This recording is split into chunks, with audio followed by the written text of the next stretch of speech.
Hey class, today we're going to be working on expanded notation, and this is actually relating to place value. So on that note, the value chart is my best friend.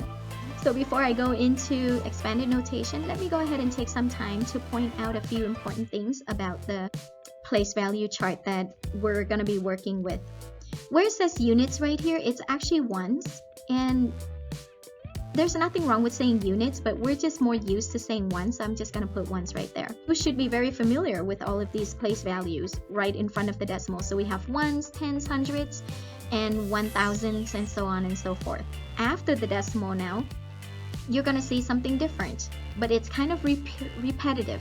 The only thing that is going to be different are just the ending, the THS. So any time when you have the ending of THS, at the end of the word, that tells you that those numbers are going to be after the decimal. As you notice, right after the decimal, there's no 1th place value. It jumps right into tens. Notice how these are repeated, except the tens is ending with THS. And then you have 100 over here, and then hundreds over here. That is repeated, but with a THS. And then we have thousands over here, and then thousandth over here, and we have the THS.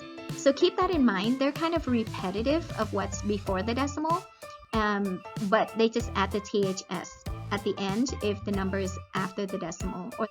Another thing that I want to point out to you also is that notice how we also have the fraction form of these numbers. So here's 1/10, here's 100th place.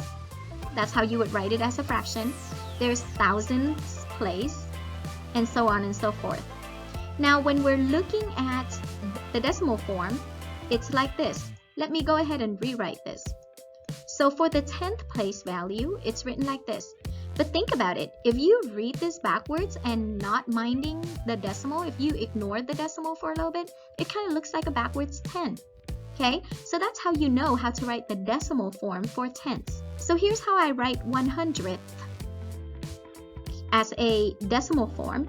And if I look at this backwards, I can see that it looks like 100 backwards, and so on and so forth. So let's go ahead and dive right into our lesson today. So in this example, they're asking us to write 4 and 8300ths in expanded notation. So the first thing you want to do is you want to ask yourself, how many digits do you actually see? When I'm talking about digits, I don't count zeros. So in this case, I actually see 3 real digits. So because of that, I'm going to start out by creating 3 groups, or I imagine these as baskets to hold my digits in. And notice how the outside of each of the baskets are plus signs, and in the inside, I'm going to put multiplication signs. So this is called my setup.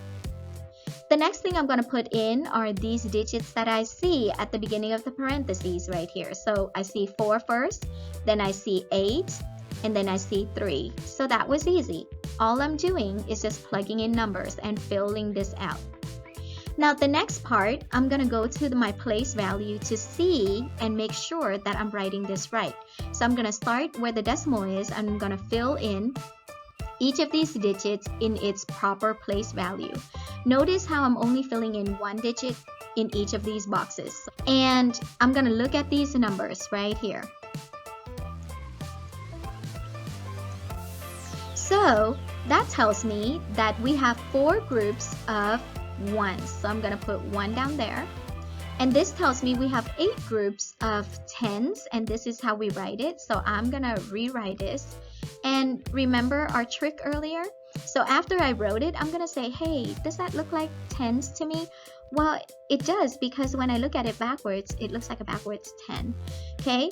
And then I look at the 3 again, and the 3 is in the hundreds place, and I'm going to try to write the hundreds place by starting with a 0, a decimal, another 0, because there are 2 zeros in 100, and I put the 1 right there, and I try to look at it backwards, and yes, I do see a backwards 100.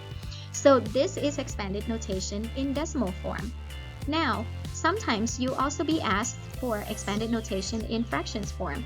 So you do the exact same thing. You start out with creating baskets for the real digits that you see, And again, we see 3 digits, and so we're gonna put 3 baskets in here, and then we're gonna fill our numbers in as normal, like you did before. And then this part now, we're gonna be looking at the fractions instead. So the fractions are very easy, okay?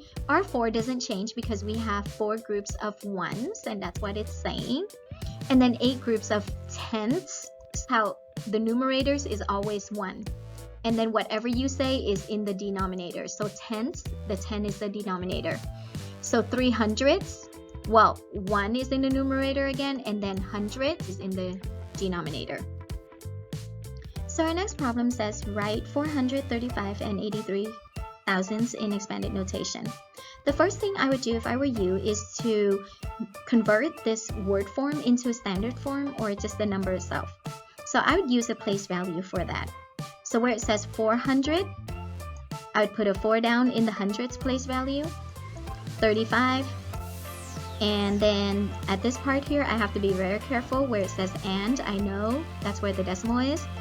83 thousandths, I have to find where the thousandths is, put the 3 down, and make sure where I put the 8, it has to say 83. But notice, it leaves me with a blank, an empty space in this place value. I have to fill it in with a 0. So now that I've got this number in standard form, I can look at how many real digits do I have. I don't count the zeros. So as you can see, I have 5 real digits. So I'm going to start with 5 baskets. And outside each of my baskets, I'm going to put plus signs. And inside each of my baskets, I'm going to put multiplication sign. Then I'm gonna fill in the beginning of my baskets with the numbers with the exact same order that it is seen. Notice I skipped the 0 again because 0 times any number is 0. I don't want to waste time working on that. Okay, now I fill in the place value. So 4, I have 4 groups of 100, so that's what I'm gonna do. And I'm gonna fill it in using decimals. When I get to about after the decimal, I have to be real careful, so I'm going to look at my chart again, and I can see that 8 is actually in the hundredths place, so I have to make sure when I write it, I need to have 2 zeros in there, because when I look at it backwards, it's going to show 100. And same with the 3, it needs to show thousandths, so that's how I would write it. And if you need to write this in a fraction form, you do the exact same thing. You create the baskets for each of these numbers.